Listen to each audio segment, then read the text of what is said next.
Excellent movie. এটা যে আমি বাংলাদেশের কোনো মুভি দেখছিলাম এটা আমার বিশ্বাস হচ্ছিল না যে মুভিটা আসলে এত ভালো।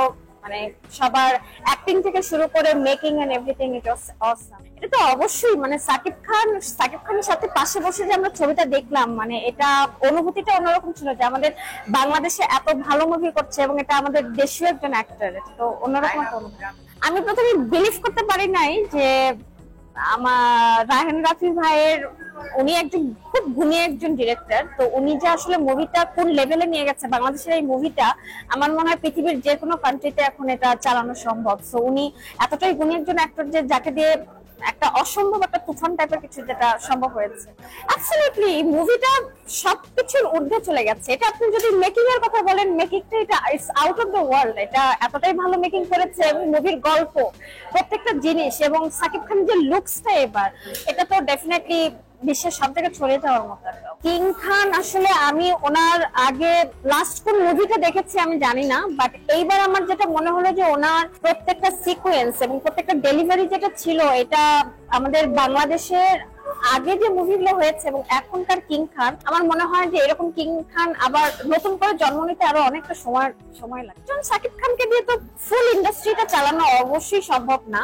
সাকিব খানের মতো আর কেউ আসবে কিনা সেটাও আমি জানি না। ডেফিনেটলি নতুন যারা আসছে তারা হয়তো আসতেছে। সাকিব খান কিন্তু একদিনে সাকিব খান হয়নি। সাকিব খান 25 বছরের অভিজ্ঞতা থেকে আজকে সাকিব খান। সো ডেফিনেটলি আমাদের আরো সাকিব খানের মতো আরো ভালো অ্যাক্টর দরকার, বাট সাকিব খানের পর্যায়ে আসতে হলে তাদের অনেক স্ট্রাগল করতে হবে। আমি সাকিব খানকে এমন একটা লেভেলে দেখতে চাই যেন ওয়ার্ল্ডের সব থেকে আমরা সাকিব খানকে দেখি। খুব কমপ্লিকেটেড একটা কোশ্চেন।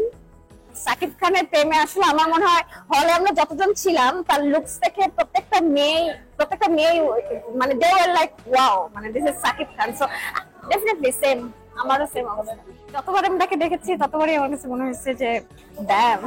সবসময় আমার একটা আছে যে এটা মানে ওনার এখন যে অবস্থানটা, এই অবস্থানটাই আমি সবসময় কল্পনা চিন্তা করতাম যে হ্যাঁ একটা hero should be like this. So আমার মনে হয় আমি এনিমেল দেখে যেরকম রণবীর কাপুরের ওপর আমার মনে হচ্ছিল যে ওয়াটার লুক, তো সেম ভাবে আমি যখন সাকিব খানকে দেখেছি আমার সেম মনে হয়েছে যে অ্যাকচুয়ালি আমাদের ইন্ডাস্ট্রিতেও এমন কেউ আছে যাকে দেখে ওয়াও ফিল করা যায়। রায়হান রাফি ভাই এবং আমাদের গুণী যতগুলো অ্যাক্টর অ্যাক্ট্রেস আছে তারা এখন যে ধরনের মুভি নিয়ে আসতেছে, অফকোর্স বাংলাদেশের মুভি এখন ওয়ার্ল্ড ওয়াইড চলছে।